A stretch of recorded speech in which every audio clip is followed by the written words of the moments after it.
ओम शांति। आज हम आपको ब्रह्मा कुमारीज की द्वितीय पूर्व मुख्य प्रशासिका आदरणीय ब्रह्मा कुमारी राजयोगिनी दादी प्रकाश मणि जी के कुछ ऐसे अनछुए पल अनुभवों को सुनाने जा रहे हैं, जिसको सुनकर आपको एक नई ऊर्जा, उमंग, उत्साह और इस पुरुषार्थी जीवन में आगे बढ़ने के लिए एक नई प्रेरणा मिलेगी। आपको बताते चलें कि ब्रह्मा बाबा के 1969 में अव्यक्त होने के बाद दादी प्रकाश मणि जी ने 40 वर्षों तक मुख्य प्रशासिका के रूप में कार्यभार को संभाला और दादी जी के नेतृत्व में विश्व के 140 देशों में इस ईश्वरीय ज्ञान को प्रचार प्रसार करने की दादी जी निमित्त बनी। तो आइए दादी जी का बचपन से उनके कुछ अनछुए पल और अनुभवों को सुनते हैं। ब्रह्मा कुमारी दादी प्रकाश मणि जी साकार बाबा के संग के अपने अनुभव सुनाती हैं कि बचपन से ही मैं रोज श्री कृष्ण की पूजा करती थी। छोटेपन से ही मन में यह रहता था कि मैं मीरा बनूं। मैं मीरा की कहानी जानती थी। हमारे घर के पास ही राधे कृष्ण का मंदिर था। सुबह और शाम को मंदिर में जाकर पूजा जरूर करती थी। शाम के समय मंदिर में जाकर श्री कृष्ण को झूला झूलाना, सुलाना नित्य मेरा नियम था। मुझे श्री कृष्ण से बहुत प्यार था और पूजा भी बहुत प्रेम से करती थी। मुझे लगता था कि श्री कृष्ण और श्री राधे भी मुझे बहुत प्यार करते हैं। मैं रोज भगवत पढ़ती थी। आप लोग जानते होंगे कि सिंधी लोग सुखमणी और ग्रंथ साहिब को मानते हैं।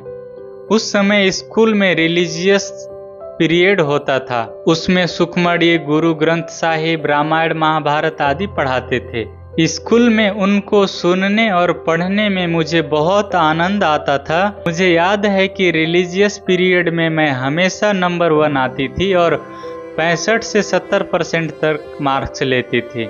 मुझे पढ़ाई से भी बहुत प्यार रहता था। मैं स्कूल में सदा पहला नंबर या दूसरा या तीसरा लेती थी। इससे कम नंबर कभी नहीं लिया। इसलिए स्कूल में टीचर्स भी मुझे बहुत प्यार करते थे। खेल कूद में बहुत कम समय देती थी। उसमें मुझे रुचि भी कम थी। बड़ी बहनों की शादी हो चुकी थी। घर में मेरी मम्मी और पापा ही थे। मुझे बाहर घूमना, सहेलियों के साथ गपशप मारना, बाजार की चीजें आदि खाने का शौक पहले से ही नहीं था। सहेलियां थीं, लेकिन पढ़ाई के नाते बाकी व्यर्थ समय गंवाने की दोस्ती किसी से भी नहीं थी। लौकिक माँ बाप भी अच्छे संस्कार वाले थे। सत्संग, धार्मिक कार्यों आदि में रुचि लेने वाले थे। इसलिए मेरे संस्कार भी बचपन से अच्छे ही थे। मुझे याद नहीं कि मैंने कभी चंचलता की हो और माँ बाप ने मुझे थप्पड़ लगाया हो, गुस्सा किया हो। मैंने स्कूल में कभी किसी से न झगड़ा किया न लड़ाई की। जब मैं 14 वर्ष की हो गई तब ज्ञान में आई। उस समय मैट्रिक में पढ़ती थी। मैंने जिंदगी में अंदर जाकर सिनेमा हॉल तक नहीं देखा है। लौकिक पिताजी स्वामी गंगेश्वरानंद जी के शिष्य थे। जब पिताजी उनके पास जाते थे तो मुझे भी साथ में ले चलते थे। गंगेश्वरानंद जी ज्योतिषी भी जानते थे और मेरे पिताजी से कहा करते थे कि तुम्हारी बेटी शादी नहीं करेगी और मीरा बनेगी। मुझे बचपन से ही खाने पीने का, देखने पढ़ने का शौक नहीं था। मुझे याद नहीं है कि मैंने मम्मी से कभी कहा हो कि मुझे ऐसा ऐसा फ्रॉक चाहिए, कपड़े आदि चाहिए, अथवा आज यह खाने का दिल हो रहा है, यह बनाओ। कभी नहीं। छोटेपन से ही मेरे फेवरेट मनपसंद स्लोगन थे कि मांगने से मरना भला। इच्छा रखना अज्ञान है। मैं सोचती थी कि गोपियां थोड़ी ही इच्छा रखती थीं, मीरा थोड़ी ही इच्छा रखती थी, वे नहीं रखती थीं, तो मैं क्यों रखूं? हाँ, मुझे एक इच्छा जरूर थी कि मैं श्री कृष्ण का दीदार करूं या विष्णु का दीदार करूं। मुझे यही मन में लगन रहती थी कि कब भगवान विष्णु के दर्शन होंगे, कब भगवान श्री कृष्ण के दर्शन होंगे। उस समय तो उनको ही भगवान मानते थे ना। सन 1937 में जब मैं मैट्रिक में पढ़ रही थी तो सब विषय इतिहास, भूगोल, गणित, विज्ञान आदि अंग्रेजी भाषा में ही पढ़ते थे। उसी समय मैं मम्मा भी पढ़ती थी। मैं और मम्मा एक ही बेंच पर बैठते थे। मम्मा के साथ क्लास फेलो के नाते मित्रता थी, बाकी उनके बारे में कुछ नहीं जानती थी। मम्मा बहुत स्वीट थी, लंबे लंबे बाल, सुंदर रूप था। मुझे तो मम्मा बहुत अच्छी लगती थी। उस समय भी दशहरा और दीपावली के दिनों में 3 सप्ताह की छुट्टियां मिलती थीं। हम उन छुट्टियों में मंदिरों और सत्संगों में जाया करते थे। सवेरे सवेरे दीपावली के समय हैदराबाद में ठंडी पड़ती थी। एक बार मैं सोई हुई थी, सपने में मुझे सामने एक सुंदर बगीचा दिखाई पड़ा। उस बगीचे में चारों तरफ लाइट ही लाइट थी। लाइट भी बहुत सुंदर थी। दूर दूर तक बड़े बड़े फूल फल लगे हुए थे।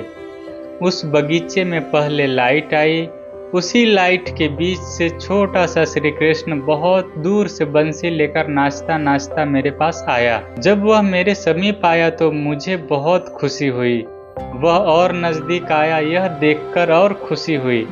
मैं उसको देखती रही और बहुत खुश होती रही। देखते देखते ही श्री कृष्ण के पीछे एक सफेद वस्त्रधारी फरिश्ता आया। छोटेपन में सत्यनारायण की कथा में सुनते थे कि भगवान बूढ़े के वेश में आता है। जब भी श्री कृष्ण के पीछे यह फरिश्ता देखा तो मुझे लगा कि मैं भगवान सत्यनारायण को देख रही हूँ। मैं कभी श्री कृष्ण को देखूं, कभी उस बूढ़े तनधारी फरिश्ते को देखूं। दोनों मुझे बहुत प्यारे लगते थे। इतने में मैं जाग गई। मुझे बहुत खुशी हुई। सुना था कि अगर भगवान का दीदार होता है तो किसी को नहीं सुनाना चाहिए। जैसे गूंगा मिठाई खाता है तो उसको बता नहीं सकता, अंदर ही अंदर उसका आनंद लेता रहता है। उसी प्रकार भगवान का दीदार करने वाले भी किसी को बताना नहीं चाहिए। बताया तो फिर भगवान उनके पास नहीं आएगा। इसलिए मैंने भी किसी को नहीं बताया, मम्मी को भी नहीं बताया। लेकिन दोबारा भगवान आया नहीं। फिर मैंने कोठी में जाकर श्री कृष्ण की माला फेरी, मंदिर गई और कहा, हे श्री कृष्ण आओ। वो आए नहीं। एक दिन उसने मुझे कहा कि तुम भी मेरे साथ वहां आओ। फिर मैंने कोठी में जाकर श्री कृष्ण की माला फेरी, मंदिर गई और कहा, हे श्री कृष्ण आओ।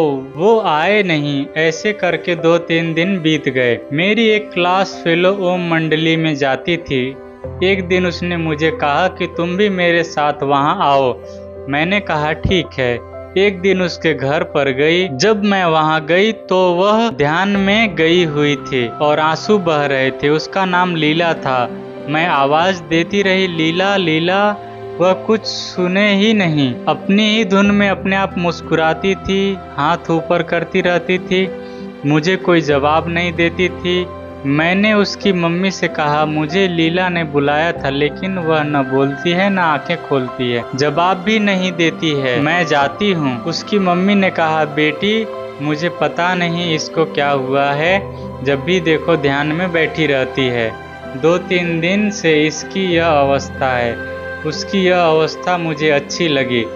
मैं जा रही थी तो उतने में ही वह ध्यान से जागी और मैं जा रही थी तो उतने में देखकर वह कहने लगी, रामा चलो, मैं तुमको श्री कृष्ण का दीदार करा दूंगी। मैंने कहा, श्री कृष्ण का दीदार करना क्या मौसी का घर है? मैं इतनी पूजा भक्ति करती हूँ, मुझे ही नहीं होता तो तुम क्या मुझे दीदार कराओगी? फिर लीला ने कहा, अभी शाम हो गई है, कल सुबह 10 बजे चलेंगे। सत्संग में ज़्यादातर माताएं ही आती थी, इसलिए बाबा सुबह 10 बजे सत्संग आरंभ करते थे। फिर मैं घर गई। बाबा ने शुरू में भाऊ के घर में सत्संग आरंभ किया था। वह घर मेरी सहेली के घर के पास ही था। भाऊ विश्व किशोर बाबा का भतीजा था। बाबा ने पहले सत्संग अपने भाई के घर में किया, न कि अपने घर में।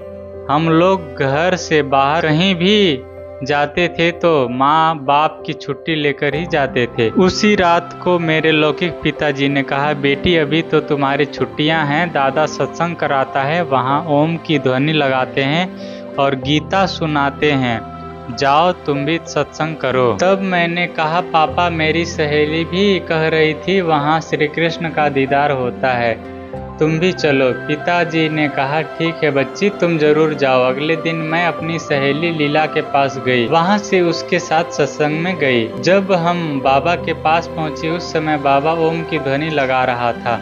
वो ध्वनि बहुत अच्छी थी। जाते ही मेरी दृष्टि बाबा के मस्तक पर पड़ी। ऐसा लग रहा था कि मस्तक से कोई लाइट निकल रही है। उस समय मुझे पता नहीं था कि शिव बाबा कौन है, ब्रह्मा बाबा कौन है। मुझे याद आया कि 3-4 दिन पहले स्वप्न में श्री कृष्ण के साथ सफेद वस्त्र वाले सत्यनारायण भगवान को देखा था। यह दादा भी वैसे ही हैं। ये मेरे स्वप्न में क्यों आए थे? यह कौन है?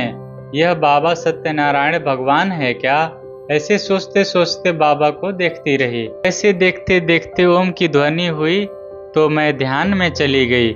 वही श्री कृष्ण, वही शाही बगीचा, वही सत्यनारायण भगवान जिनको स्वप्न में देखा था, उन्हें फिर ध्यान में भी देखा। मैं कितने समय ध्यान में गई मुझे नहीं पता, क्योंकि जब मैं ध्यान से उतरी तब सत्संग पूरा हो चुका था। सब उठकर चले गए थे, किसी ने मुझे उठाया नहीं।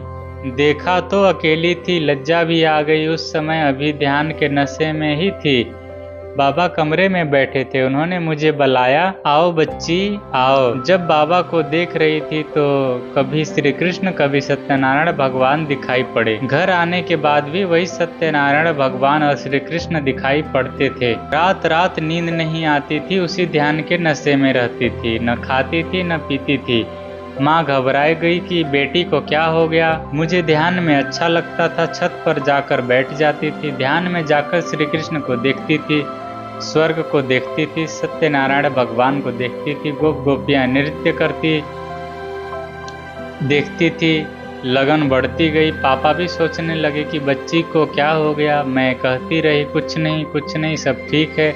उतने में दिवाली आई। दिवाली की छुट्टियां पूरी हुई, स्कूल में जाना पड़ा।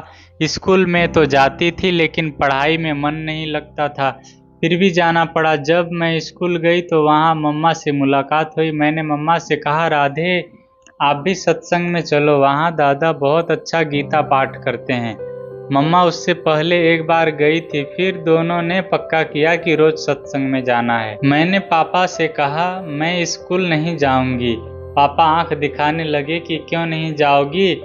मैंने कहा मुझे यह पढ़ाई नहीं पढ़नी है, मुझे ज्ञान अमृत पीना है और पिलाना है।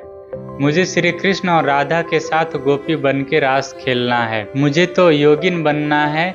फिर पापा ने कहा कि ठीक है बच्ची, जो तुम्हें पसंद है वही हमें भी पसंद है। बड़ी दीदी मनमोहिनी जी सत्संग में हमसे पहले से ही जाती थी। दीदी लौकिक में मेरी चाची थी। आनंद किशोर दादा लौकिक में चचेरा भाई लगता था।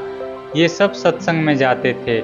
मैं दीदी के साथ आती थी तो मेरे पापा और मम्मी भी कुछ नहीं कहते थे। बाद में बाबा ने मुझे भाषण करना, गीत गाना, कोर्स कराना, श्लोक बोलना आदि सिखाया। दुनिया की कोई भी बात याद नहीं रही। इससे पहले की एक घटना मुझे याद आती है। एक दिन हम 3 सखियां सत्संग में जा रही थी। उस समय हमने रंगीन कपड़े पहने थे और चैन आदि कुछ जेवर भी पहने थे। बाबा का घर बाजार से के बीचों बीच था। घर नीचे से बहुत बड़ा था, ऊपर एक ही कोठी थी जहाँ बाबा अकेले रहते थे। जब हम बाजार से होकर सत्संग के लिए बाबा के मकान में जा रहे थे तो बाबा ने ऊपर से हमें देखा और संदेश भेजा कि बच्चों को ऊपर आने के लिए कहो। हम घबरा गए कि बाबा हमें क्यों ऊपर बुला रहे हैं। हम गए तो बाबा ने पूछा, बच्ची तुमको कोट पैंट वाले से शादी करनी है या पीताम्बरधारी से शादी करनी है। हमें तो यह प्रश्न समझ में नहीं आया, क्योंकि कोट पैंट क्या होता है और पीताम्बर क्या होता है यह भी नहीं पता था। यह भी हमें आश्चर्य लगा कि बाबा शादी की बात क्यों कर रहा है। फिर बाबा ने पूछा, बोलो बच्ची तुमको श्री कृष्ण से शादी करनी है या कोई लड़के से शादी करनी है। मैंने कहा, बाबा मैं तो श्री कृष्ण से शादी कर चुकी हूँ और किसी से शादी करने की बात ही नहीं।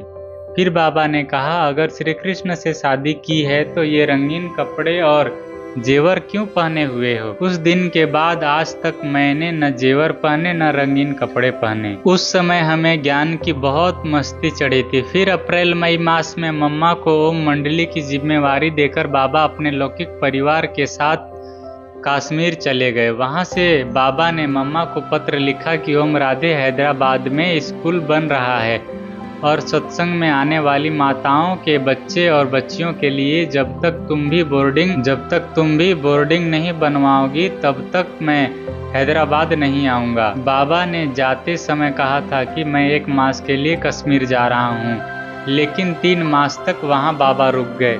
हम सब बच्चे दिन रात रोते रहे कि कहाँ गए मोरे गिरधर गोपाल, हम तो पागल से बन गए थे। सब बाबा बाबा कहकर तड़प रहे थे। कई मास तक हम जब भी बाबा को देखते थे तो बाबा श्री कृष्ण ही दिखाई पड़ते थे।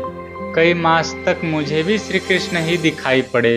मेरी आंखों में श्री कृष्ण ही रहता था। मम्मा ने बहुत मेहनत करके स्कूल बनवाया। उसके लिए एक मीटिंग और कमेटी बनाई।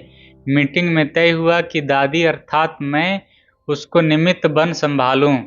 यह सब होने के बाद मम्मा ने बाबा को पत्र लिखा तो बाबा हैदराबाद आए। सन 1937 में बाबा ने बाकायदा स्कूल का उद्घाटन किया। उस समय सत्संग में हरेक के नाम से पहले ओम शब्द लगाते थे, जैसे ओम बाबा, ओम राधे, ओम रामा, ओम गोपी इत्यादि। 50 के करीब बच्चे बच्चियां थीं। उस समय मेरी उम्र थी 15 साल, पढ़ाती थी 10 साल वालों को। बाबा हमें भी सब कुछ पहले सिखाते थे कि कैसे लेसन तैयार करना है। खुद बाबा कविता और गीत लिख कर देते थे और कैसे पढ़ना है यह भी सिखाते थे। बच्चों को कैसे उठाना, नहाना, सिखाना, पढ़ाना और सुलाना बाबा ने सब हमें सिखाया। उसके बाद बाबा ने 4 माताओं और 4 कन्याओं सहित 8 की एक कमेटी बनाई। उसमें बाबा ने अपने किसी भी लौकिक संबंधी का नाम नहीं डाला। दीदी मनमोहिनी, रुक्मणी दादी, रूप, मम्मा की लौकिक मामी, मोहिंद्र और 4 कन्याओं में मम्मा, मैं, शांता, मणि और सुंदरी बहन। बाबा ने अपनी सारी प्रॉपर्टी इन माताओं और कन्याओं की कमेटी को विल कर दी। मेरे में बचपन से ही रुसना, रोना, लड़ना, झगड़ना, चोरी करना, माँ बाप की बातों का उल्लंघन करना, बड़ों को जवाब देना, अहंकार दिखाना कुछ भी नहीं था। इसलिए बाबा मुझे बहुत प्यार करते थे। कभी भी बाबा ने मुझे न आंख दिखाई, न डांटा, न पूछा कि बच्ची तुमने ऐसा क्यों किया, कभी नहीं। बाबा मुझे बहुत प्यार भी करते थे और इज्जत भी देते थे। बाबा जब हैदराबाद में हमारे साथ रहते थे तो वो बीच बीच में तो चतुराई करते थे। हैदराबाद से कराची रेल में 3 घंटे का सफर था। रात 2 बजे ट्रेन जाती थी। बाबा उस ट्रेन में कराची चले जाते थे। हम सुबह उठकर देखते थे तो बाबा गायब। सब तड़पने लगते थे कि बाबा कहाँ गयो मोरा घनश्याम, ओ गंगा, ओ जमुना, कहाँ गयो मेरा श्याम। बाबा वहाँ जाकर पत्र लिखते थे कि मैं 2 दिन रहकर आऊंगा। फिर भारत का विभाजन हुआ तो बाद में हम आबू आ गए। तो ये था दादी जी के कुछ अनुभव। यह अनुभव आपको कैसा लगा कमेंट करके जरूर बताएं। मिलते हैं नेक्स्ट वीडियो में, तब तक के लिए ओम शांति।